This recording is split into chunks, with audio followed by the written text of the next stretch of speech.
taken a while to be able to get to a place of this is who I am. I own it. And actually, I own it in a way that allows you to see it as an asset to you, whether it's the organization I'm working with or working for, or any type of project that I'm working on.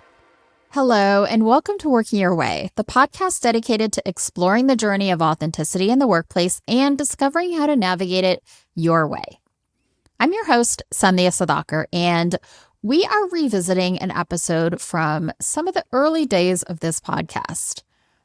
Now, I wanted to bring this episode back for anyone who might have missed it because the conversation that we have is something that I think a lot of people really need to hear right now. We're really diving deep in this episode about the unique value that each of us brings to the table or into whatever room that we're in just by being who we are. Now, my guest for this conversation is Nneka Ude. She's a VP of strategy at ARC Worldwide. She's the owner and founder of Love Dot, and she's a children's book author. She's a creative strategist who tells stories through fashion, creativity, and data. In this episode, in addition to what I mentioned before, really embracing your unique value, we talk about asking why, both externally in challenging contexts or ideas, even in rooms where you may be more junior than others. And we talk about asking why internally with ourselves to question alignment with what we are doing. I hope this episode leaves you feeling more empowered to stand in your own authenticity and really embrace the value that you inherently have. All right, let's get into the conversation. Welcome to the Working Your Way podcast, Nneka. I'm really, really grateful to have you on today.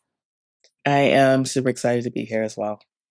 Thanks. So I would consider you a multi-passionate professional, and you express yourself in so many different ways through so many different creative endeavors, through traditional work, through non-traditional work. And I want to get into all of that. But first, I'd love to start with what has your journey with authenticity looked like?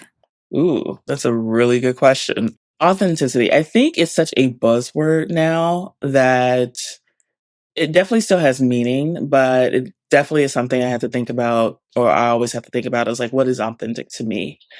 And I think when I put it in the context of what it's meant to me, particularly personally, as well as professionally over the course of my life so far, it's about being able to show up, not just fully, so to speak, but showing up in ways that you can be proud of at any given time.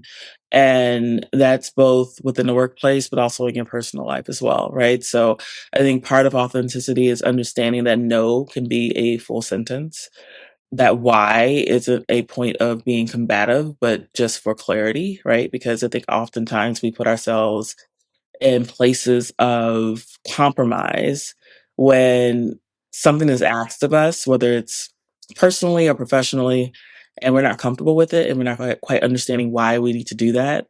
By questioning it, it seems like it's a bit of a challenge. And so, what I've learned is that the why is an important part for me, helping to reinforce and define authenticity for me so that I'm not embarking upon whether it's, projects or engagements or just anything, right? Personal or professionally, that doesn't quite align with my spirit, right? Because if it's not aligned, it's hard to really be exactly that authentic. It's hard to really give 100% of yourself to it. So for me, authenticity, I think, is about being able to be very confident in what it is that you're doing, by being very clear about why you're doing it, and being very open about cutting things off when they don't feel right.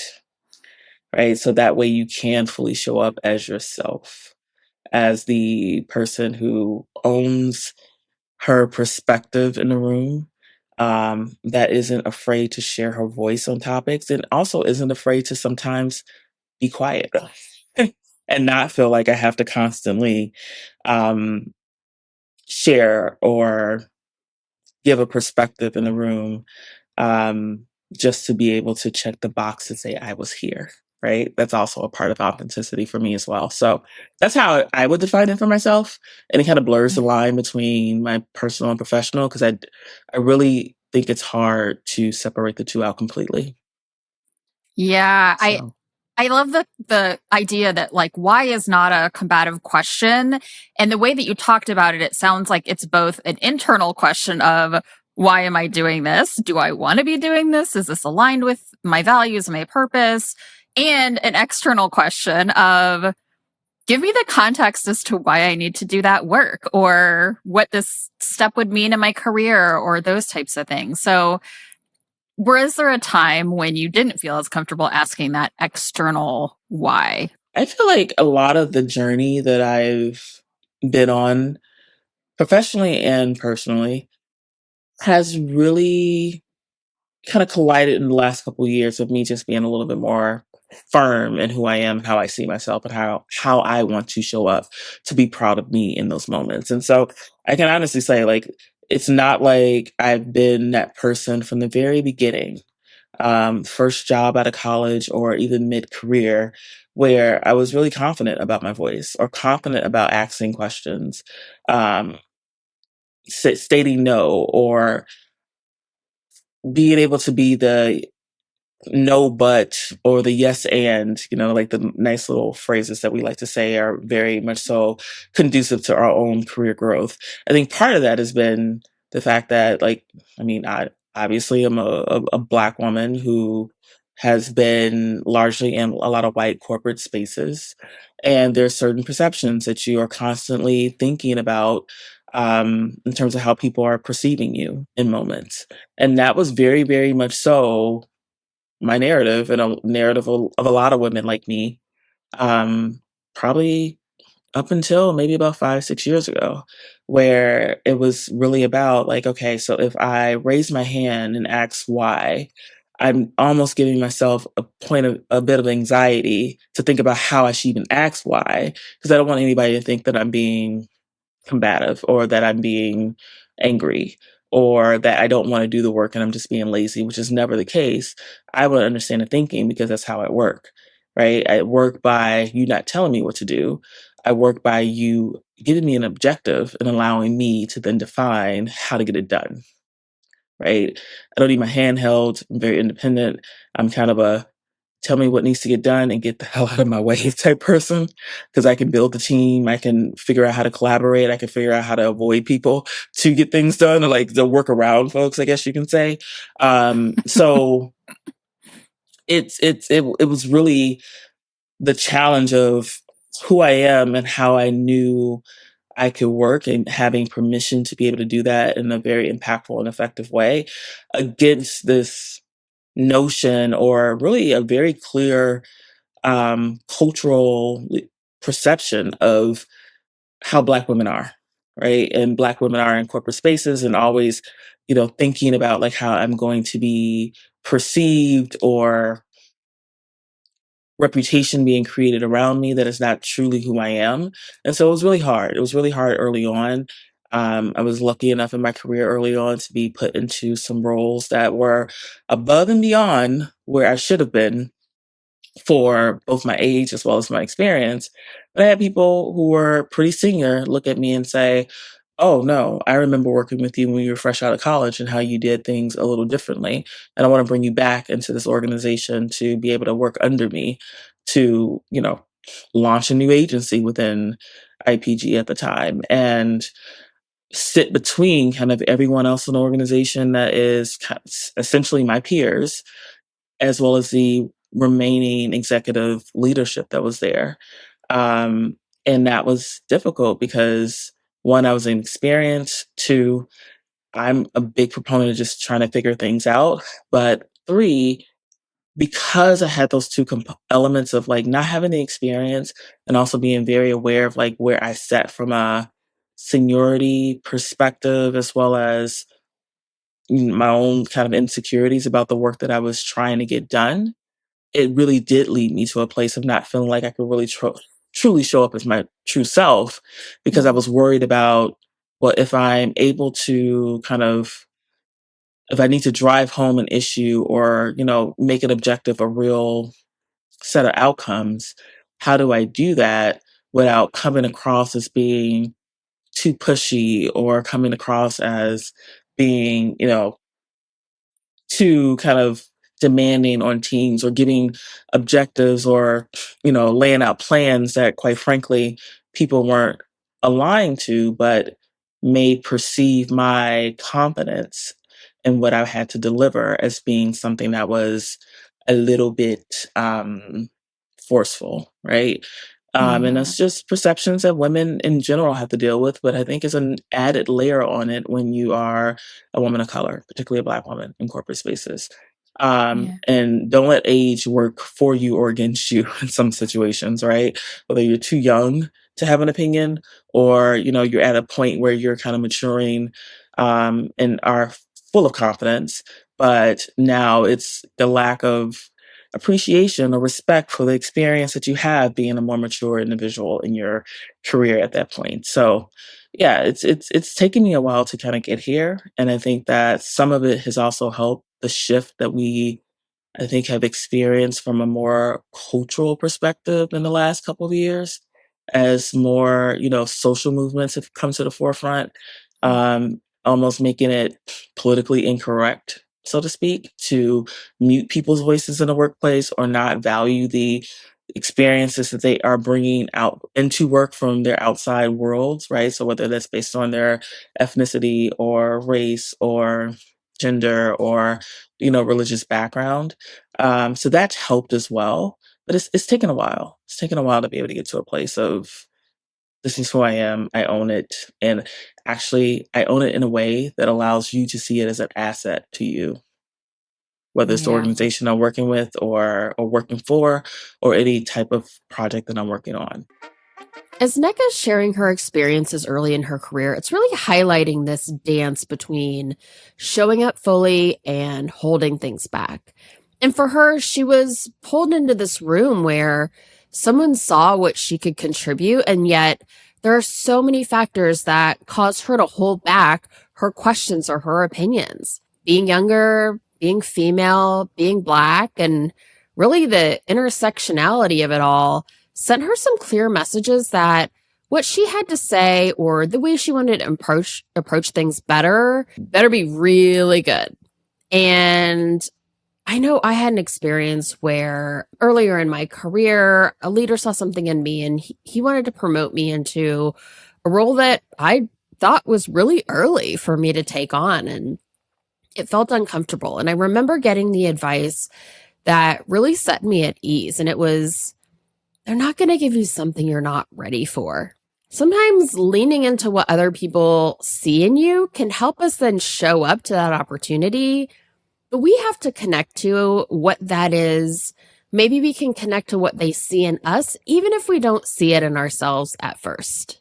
When you said there were a couple of times where you were pulled into roles where maybe you were at face value less experienced or younger or those types of things, it sounds like that was a combination of you doing things differently and doing things your own way and having that kind of unique genius and people who recognize the value in that and kind of pulled you into those roles. Is that fair to say? Very fair.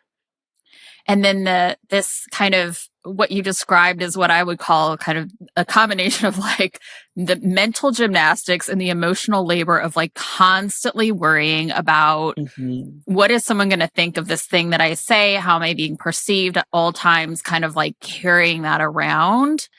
Yeah. It's a lot. And I wonder for you at those moments in your career, what did that feel like for you? Or what was the impact to Oh, your it well was being? overwhelming. So like the backstory is when I first started my career in advertising, I wound up getting a job at an agency that was very niche in its focus from a media perspective. It was very focused in newsprint. So newspaper advertising and not like the run of paper, but like those inserts that used to get stuffed into the Sunday paper. If you remember those. Love it. I Um, remember those. billion-dollar industry, right? Yeah. But me getting into that role, and it took me like a year out of college to be able to find a job in advertising. So I was just happy to be in the room. But also it was the frequency of seeing different types of projects coming through, but also me just wanting to really be good at the job. Like that's the Capricorn trait, right? Like I need to be really good. I need to be the best that I can be at whatever it is that I'm touching or Yeah. committed to doing. And so I will go above and beyond. And I still do in a lot of ways, but that above and beyond got me the recognition of, at the time, the VP of Business Development, as well as the president of the division, who were both men who were considered to be really hard to please. And it got me noticed because they would literally call and say, "Yeah, that work that you did, that was really good. Like, who did this?" And so that was a really great thing. But for me, being in that space, that role, it was a lot of great recognition. But essentially, what wound up happening is I decided, I wanted to move forward in my career. I left for a year to enroll in an MBA program, and during that year, it was a big pivot that happened in the agency. And from that core agency, it was like a spinoff or a boutique agency that was being born. And the person who was the head of business development was now the CEO. And he reached back and was like, "I need really good people," and pulled me back to say, "Come back and work for us." And I had no idea what it was that I was doing. It was a completely different offering. It was kind of akin to what we see now from a digital, hyper targeted media type of programmatic offering, but across a lot of different media channels and touch points. And they were literally like little like pioneers within the advertising agency world of trying to figure something out. So everybody was trying to figure it out.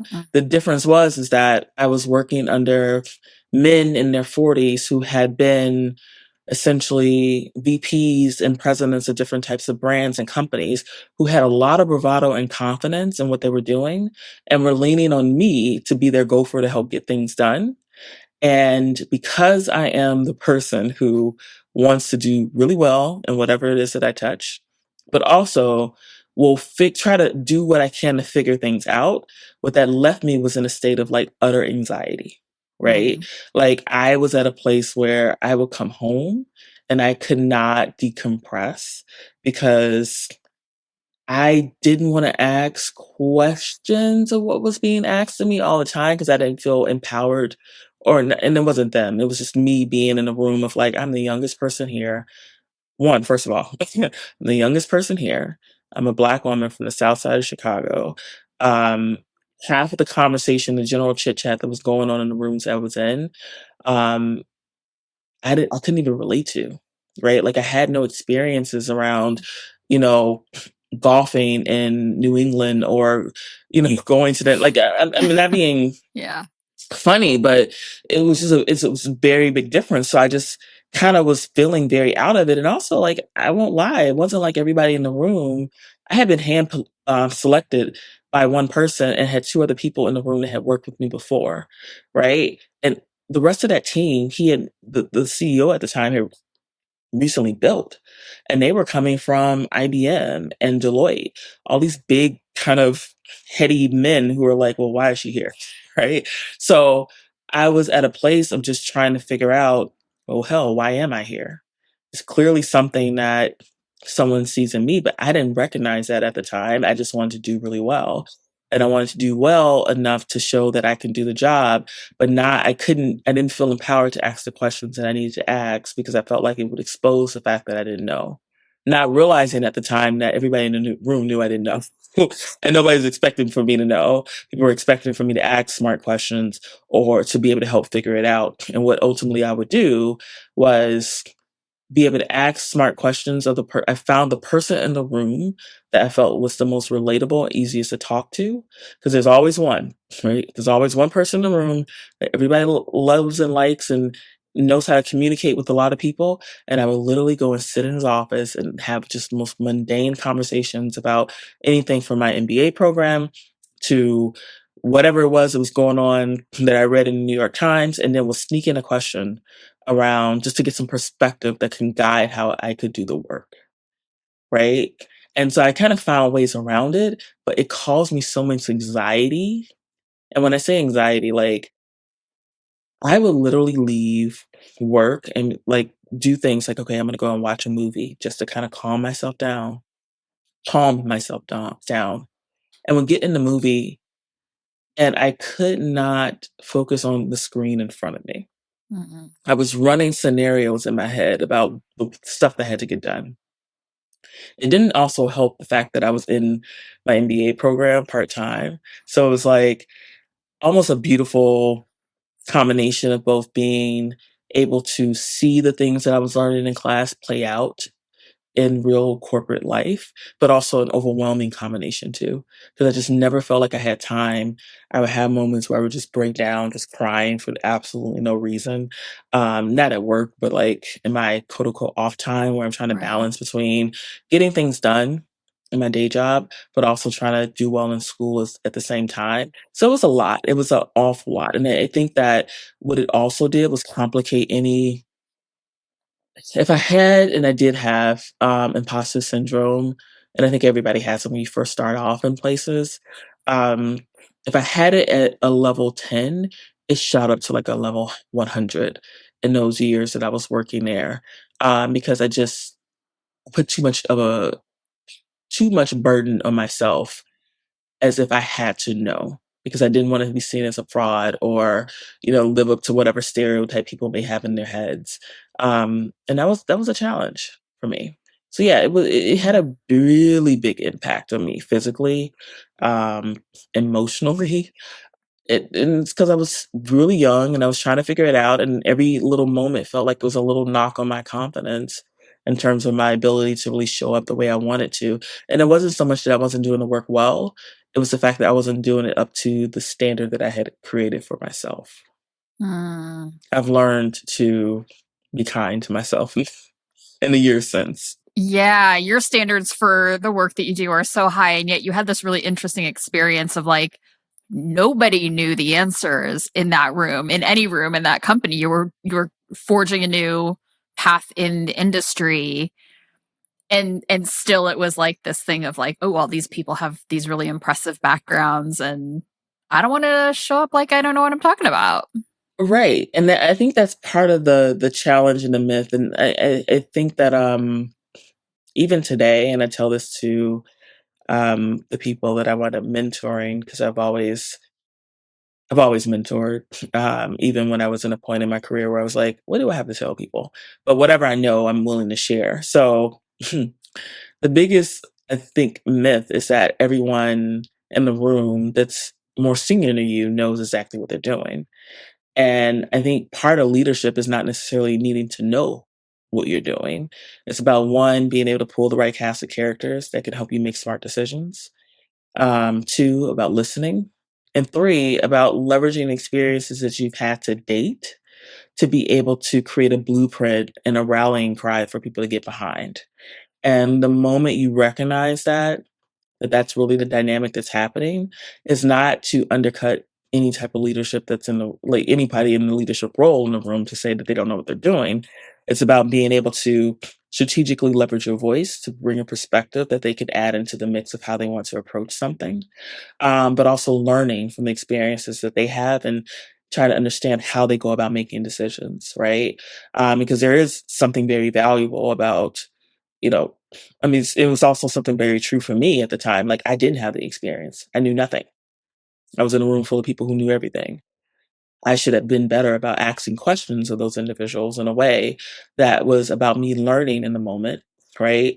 Versus me assuming that I had to know and I had to give a perspective to prove my value as to why I was there.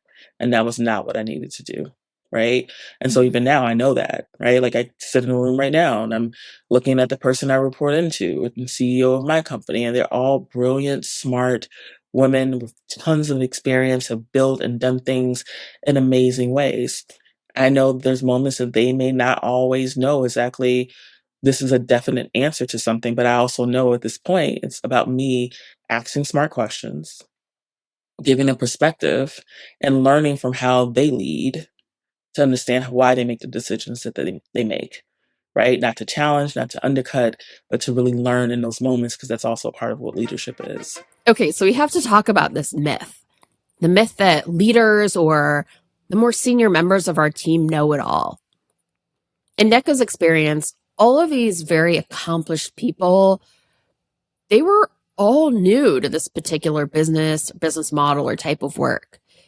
It was new to everybody. So despite the titles that they had, was anybody in the room really the authority on that thing? No. We can hold ourselves back for a lot of different reasons in this kind of context, right? Contributing our opinions and our ideas. We may think that the people higher up the chain or the people that have been there longer know all the answers. Or maybe we think that if we speak up, it's going to come across as us questioning their competence or questioning their authority.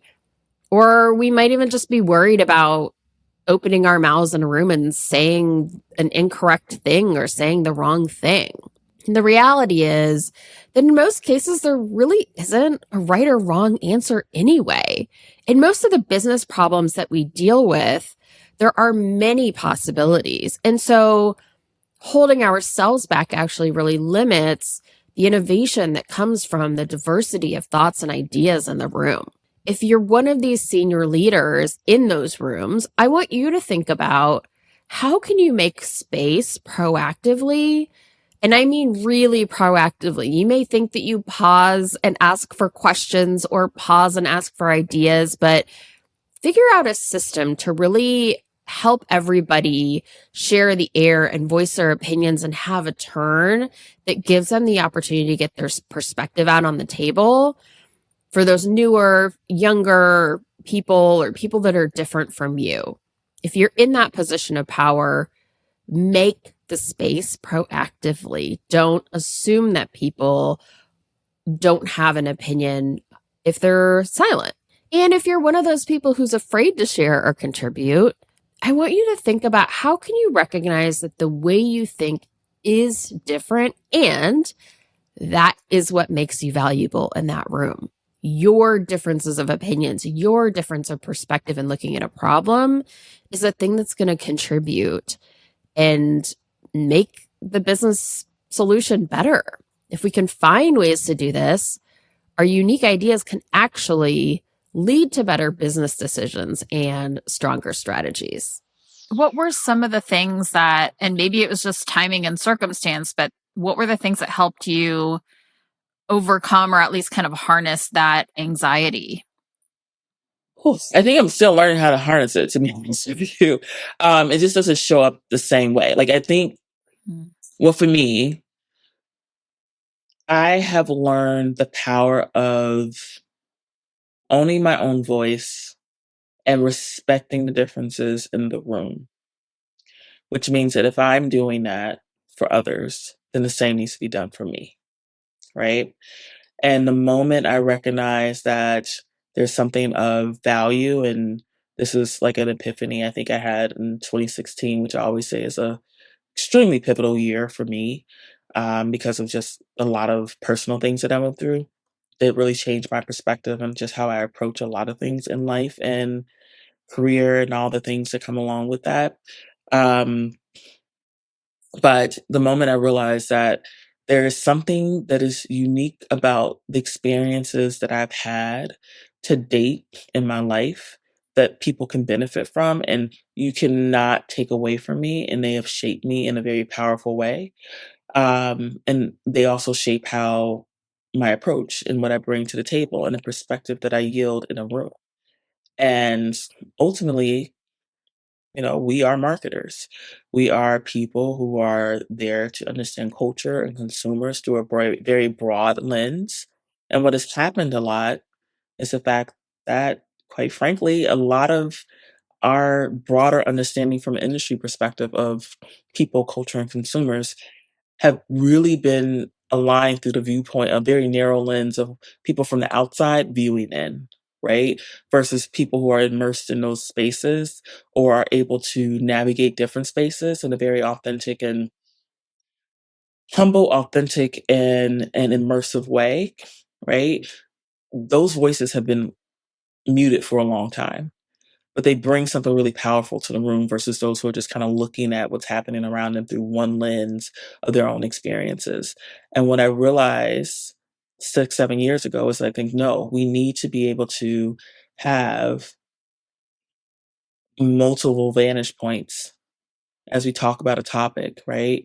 And a part of having multiple vantage points is me not being afraid of the experiences and the life and the being that I am, and bringing that fully to the table to ask the right questions or put a different perspective out there that needs to be respected because quite frankly, it is a perspective, especially now, that really matches probably 75% of the broader population in terms of just a different POV that may exist from someone who may be, a Gen Xer or boomer of, a certain background, lived in suburbia, and is not necessarily connected to other experiences that may have come from, being a part of a, immigrant and American background, living on the south side of Chicago, um, traveling the world, facing with different cultures, understanding and connecting the dots in different ways, right? Like I've begun to own more of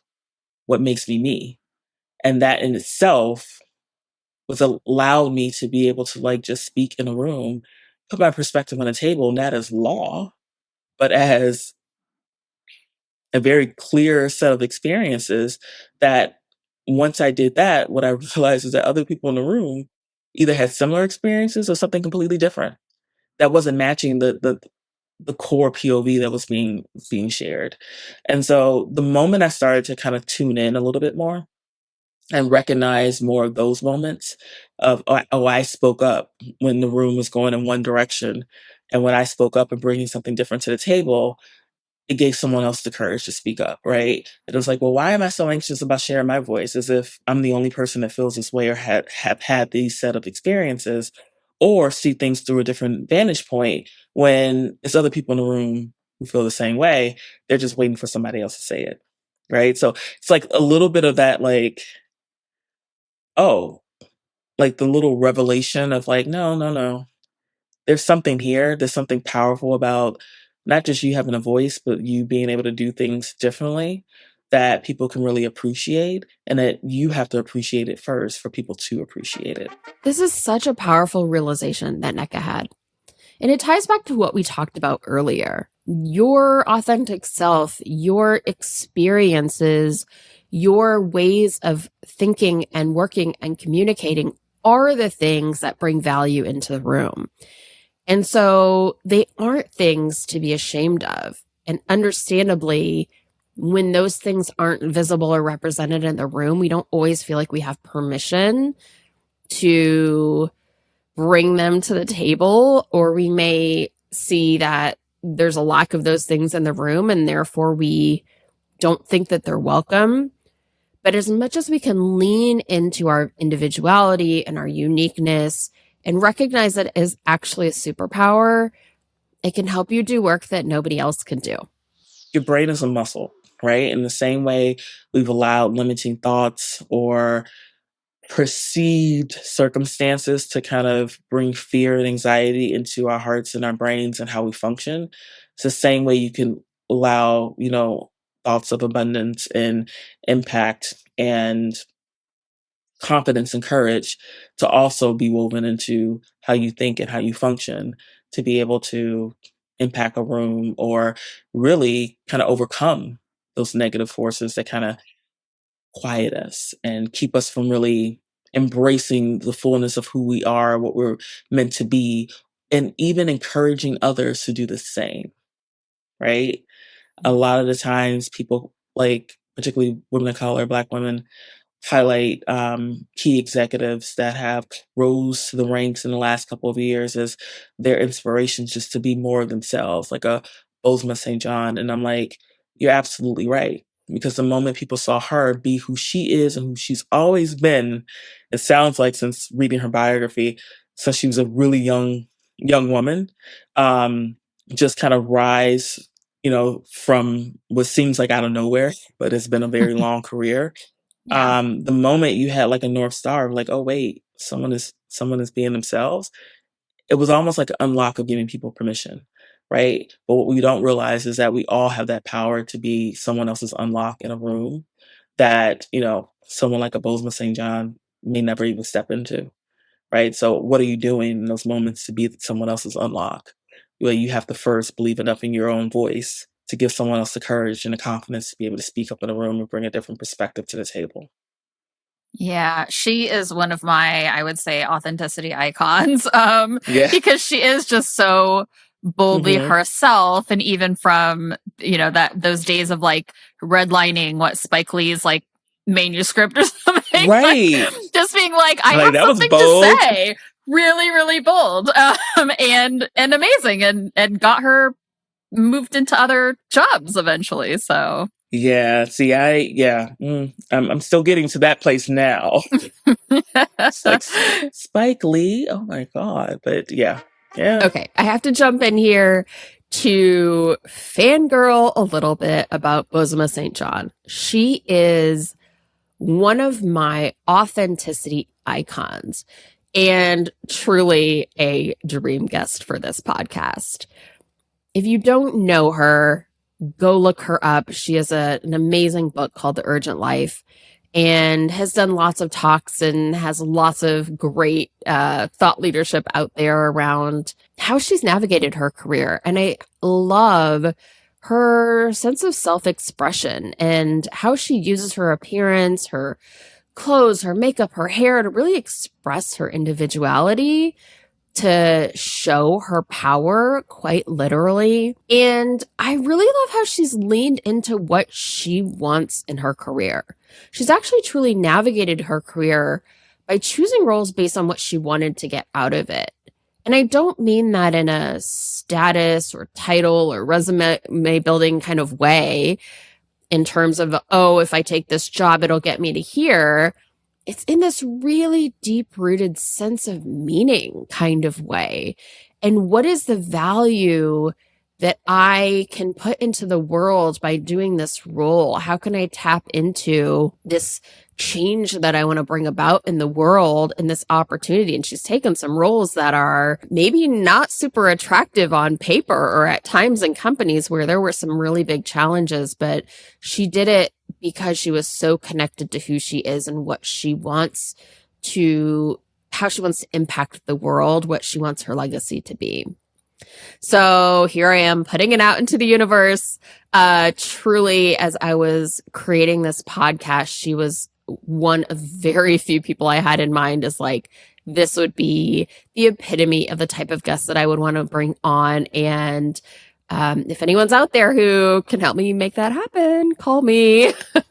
yeah. So what I'm hearing you talk about too is like it's embracing the like, I walk into the room and I have inherent value because of my lived experiences, because of who I am, because of the way I think, because of not just the work that I produce, but like kind of that internal core of I I don't need to prove I belong in the room anymore because I Right. know that I do. It's like this grounded confidence. Hmm. What are some things that you do on days where maybe that's not showing up as strongly as you would want it Ooh. to? I'm honest about it. I think what has happened for a lot of people, and I know this for myself, but I'm assuming for other people, is that the last couple of years of working from home in your own environment where you're naturally comfortable and you have a little bit of protection of being behind the screen has allowed more people to feel a little bit more emboldened about their voice and owning it both in terms of what they want to say and the impact that they want to have in the room, but also owning those moments where it's like, look, I got a lot going on. I may not be as clearly articulating my point as I would like right now. But I can totally, get at least a little bit of what I'm thinking across and follow up in the next conversation when I am a little bit more on it and being very honest and transparent about that, right? Mm. And I think that's been the beauty of, a lot of not so great things came out of the pandemic, but one of the things for me that was at least really great was getting comfortable, even more comfortable than I think I would have been if we're still kind of in our normal pre 2020 routines of 5 days a week in office, having to switch gears all like very quickly throughout the day because you're in meetings all day about different topics, different projects, X, Y, and Z. Getting out of those meetings 4 o'clock, have an hour to decompress, coming home, cooking dinner for your family, and then getting back online at night to actually do the work. That's a lot. Mhm. That's an awful lot that a lot of people who are in these corporate roles were really dealing with in terms of how they had to kind of work and function. And so being able to now have a global excuse as to why you may have moments where it's like, okay, guys, like I just can't right now. We're all feeling it. And it made us all human. And it made it become a balance between like, yeah, work is not life. Work is work. Right. Yeah. And it became more acceptable, which I always thought this was so weird. I have never believed that if you have something going on in your personal life, that you can compartmentalize that in such a way where it never bleeds into your professional life. That has always been bullshit to me, period. Even before the pandemic, like I remember in 2013, 2012, 2013, still super young. And my mom had been diagnosed with cancer for the first time. And, I'm on this trying to figure out career stuff. I just graduated from grad school. Um, I was really trying to figure out where I was going to be living, just looking for jobs outside of Chicago. And then I get hit with this cancer diagnosis from my mom, and she and I were like thick as thieves. Mhm. And I was like, there's no way in the world that I'm going to, put my career above you. And so it became a moment of like, okay, I got to slow things down a little bit. But I was so petrified of being able to say something at work um, around the fact that she was dealing with this. And that meant like me going back and forth to the hospital. And like, I'm just like, I don't want to lose my job. Um, and what wound up happening is I'm trying to mask the fact that I have this thing going on over here that is pretty major in my life and still get the work done, still be focused. And my boss at the time literally called me in the office and was just like, what's going on? And I didn't say anything at first. I had my laptop open trying to walk through some stuff, and he literally closed the laptop on me. And this is what empathetic leadership looks like. I Wow. was like, what is going on? And I started crying. I was like, my mom's diagnosed with cancer. I don't know what to do. And he's like, you need to take some time. And it wound up me literally taking 6 to 9 months off of work. I took a leave to be able to like pivot and go home and really focus on helping my mom, who's also taking care of my grandparents. So, like, literally Oh taking my on the gosh. care of 3 people Yeah. at the same time. And that in itself was a wake up call of like, there's no way in the world that if you're going through something major, and this wasn't me going through it, like I didn't have cancer, my mom had it. My grandfather was sick and in a whole hospital room almost set up in his home because we were all taking care of him. Um, but these were people around me, my family, my extended family that needed help. So how in the world is it when someone becomes sick, whether they have cancer or the loss of a child or something impactful in their lives, now still trying to show up for work as their full selves or just give 80%, 50%, Yeah. right? Yeah. When you have such a looming challenge and burden on your heart, and grief is a process that nobody talks about, but it can take you out, Yeah. right? Grief is not something to be played with um, in any way, right? And so I've never been one to believe that you can compartmentalize your life in that way. That's very robotic. It's very capitalist focused. And it's BS. Put all your And it wasn't humanity until away and just show up as if right. nothing's But happening. as if nothing is happening in your world, and like you're gonna show up and you still like be able to engage with your coworkers in the same way. Like, look, at some point, you nitpicking about something trivial. Well, I have this heavy weight over here that you Yeah. can't see. I don't care. Right. Like, and like, in this, how do you say that? How do you even communicate that? So when it comes down to it, what 2020 did and the pandemic did was give people a humanized corporate culture in a way where it's like, look, we're all dealing with things. You're still going to get the work done. Have a little bit more empathy. And so that's always what I believe has been needed. Right. Yeah. And so this idea of being able to always have to show up and always have to be perfect and be on it. Like, no, that's inauthentic in itself. So I'm honest. Having a rough Yeah. day. This is kind of how I'm thinking about it. I can follow up tomorrow. I'm just completely honest about it. And I pick no, if you have an issue with that, check your own humanity at the door. It's not my problem. But I have to be honest about it. I think too, like this idea of I have to say the one thing in the room and this one opportunity, right? For you, it looks like giving yourself some grace, naming it, right? Being honest about it and saying, like, none of this stuff is so important that I have one opportunity to give my point of view. Like, I can follow up later, I can add to it, I can, Hmm. whatever it is, we can have that conversation separately. Right. I think it's that pressure oftentimes we do put on ourselves in, in And a it's in a corporate unfair. workplace. It's unfair and it's unfortunate that we do that to ourselves. But some of that has been the kind of corporate culture. And I'm pretty sure it still exists in certain industries. Like I can Yeah. only imagine what things are like in like finance or more, Right. government driven spaces. But overall, what I have seen is like a wave of more empathetic leadership and more humanity come into the spaces that I've at least worked in. And I can truly appreciate it because I think it's needed. It's Yeah, absolutely needed. absolutely.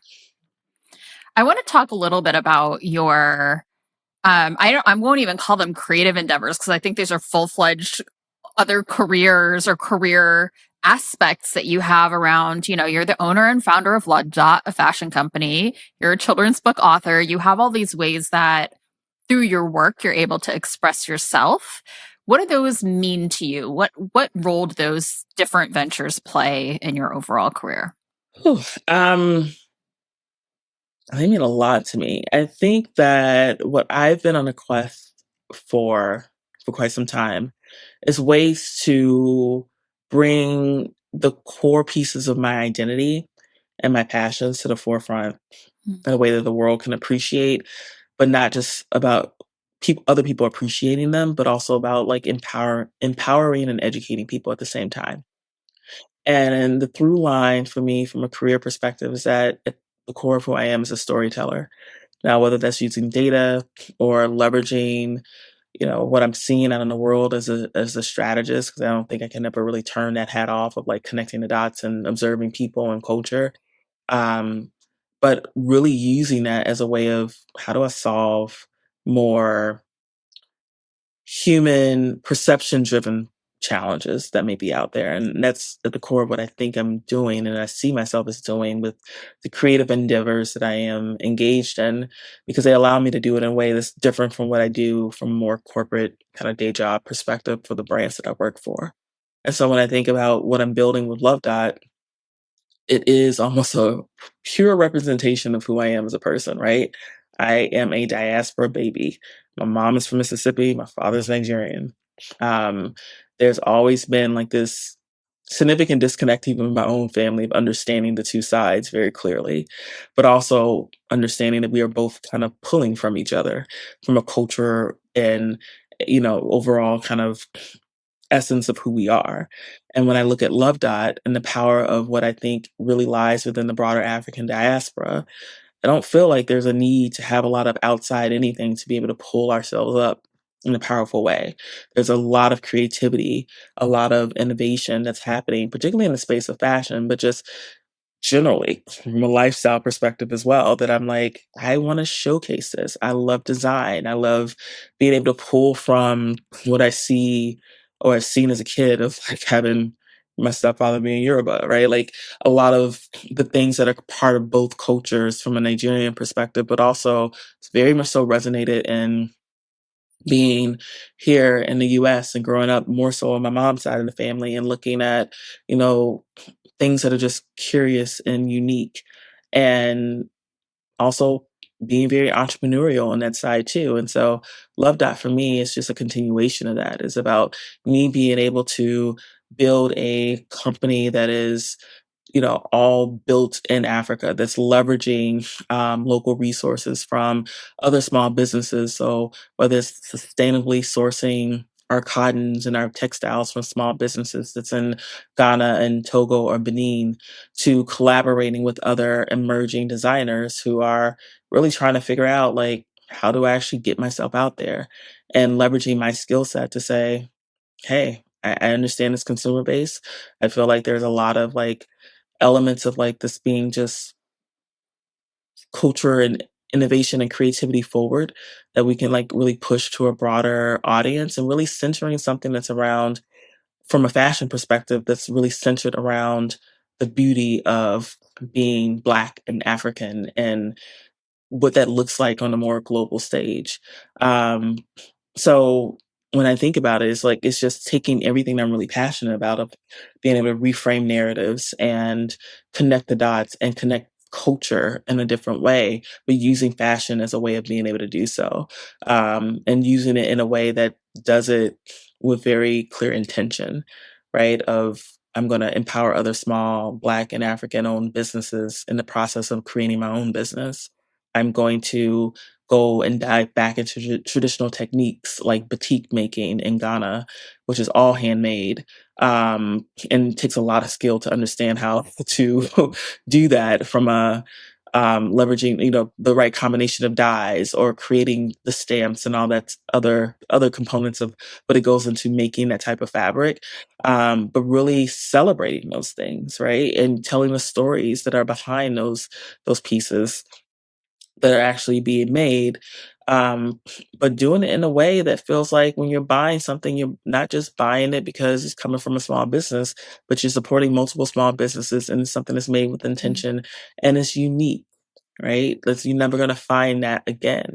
And I think there's something very beautiful about our stories. Our stories are unique and they've never been celebrated, whether it's in fashion or if it's just seeing yourself in the written word. And so when it comes to the children's book piece, it's like I'm not yet a mother, it's something I aspire and truly hope happens for me in my lifetime. But at the same time, I'm looking at what I do in my day job of how we don't understand the impact of seeing images of black and brown people in commercials or Black families or Hispanic or Asian families being the core group that's either in a movie or a commercial or advert in any way. And the impact that it has when you actually do see it, right? So think about what happens when you're a young kid reading books about families or books around topics and you never see yourself represented. And for me, that was, it's just connecting the dots again. It's about being able to elevate and bring that sense of not even creativity, but just like reframing and rewriting narratives in a way that really reflects where the population is going, but also pulling from a global community to be able to make those things happen, right? And being able to really reflect how we show up in society. So I just feel like the things that I do outside of work are just a full on extension of what I'm most passionate about. And it also ties to what I kind of do full time already. But it allows me to do it in a way that's more ownable to me. It's like I see something that needs to be addressed and I want to go and create a solution to solve for it. And fortunately for me, a lot of the solutions that I tend to create or want are trying to build out are ones that are really anchored on culture, creativity, and in some ways data too, but really culture, creativity, and really connecting or elevating, how people of the African diaspora really see themselves. I'm really curious, how does first of all, I imagine this work is lots and lots of work, but also incredibly deeply fulfilling for you to do these other things and have this expression and tell people stories and bring things to life that you're truly creating and co-creating. And I'm curious how that impacts how you show up or how you think about your corporate career since you've started Love Dot. How has that changed the way you look at your corporate jobs, roles, experience? And it's a good question because it's one that I'm deeply reflecting on right now and have been for the last like maybe year or so. I think the biggest shift that I've seen for myself is that I don't lack ambition in anything. I'm just not as hungry for the titles Hmm. as I was before. So I think part of the hunger for titles is this sense of like, oh, I'm getting ahead, but it's really about the title defining your value in a space. And for me, I don't think any organization can define my value in a space any longer. And I think it essentially helped me get there by being able to create my own spaces that I'm leaning into in my free time.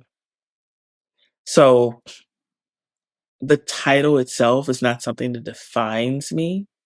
Now, Yeah. do I still want to get ahead and do I still give 100% to what I am doing? Absolutely. What has shifted for me is that I want to be more connected to work or work related experiences on the projects that I'm working on that allow me to grow and being very intentional about that. And a part of that growth is about leaning into the spaces that one, I think are connected to the future, which for me is very much so data and tech related. Um, but two, challenge me in different ways in terms of how I need to be and show up as a leader. So there's still a lot that you learn on the corporate side when you're trying to do it for yourself from an entrepreneurial lens as well, right? Because Yeah. over here you have a set of processes and tools and support that you don't have over here as an entrepreneur. You got to build it out, right? And so, how do you learn from one, to pull from one to be able to influence the other? But at the same time, in my entrepreneurial side, I'm pulling from that immensely. And some of that pull is more just the spirit of who I am, being very entrepreneurial in the roles that I have from a corporate perspective. But that kind of, I can get things done. I know how to like make fast, smart decisions while also listening to people because I have to Mm. do it over here as an entrepreneur without any kind of board of directors to help me kind of figure it out.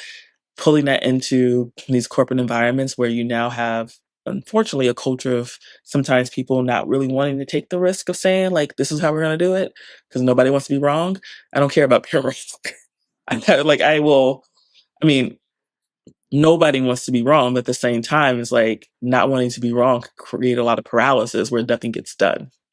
Right. And so you put a stake in the ground. And I think I learned a lot of that from being over here creating and doing these things where I had to independently put a stake in the ground and get it done. So they pull and feed from each other. Yeah.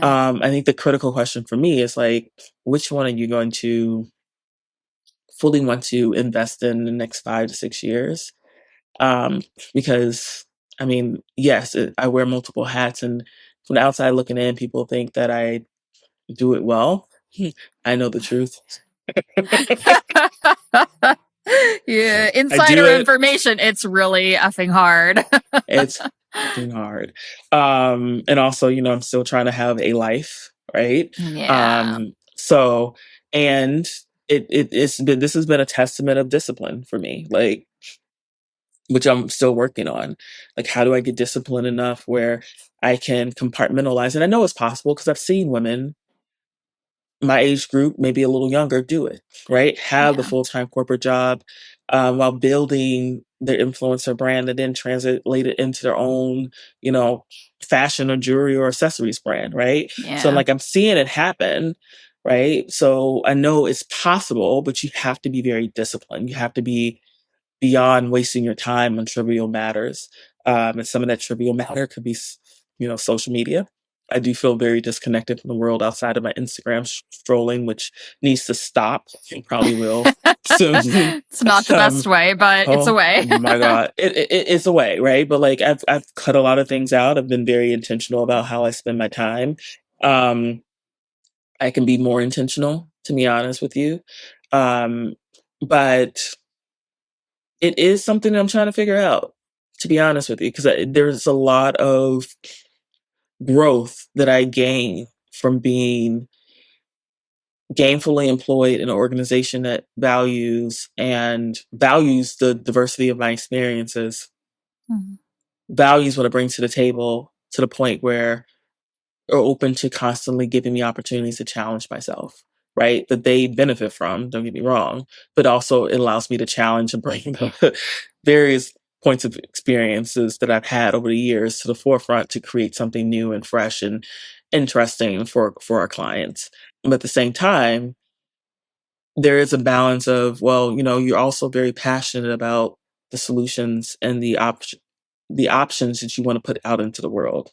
So when do the two kind of get to a place where they're just conflicting? They're not there yet.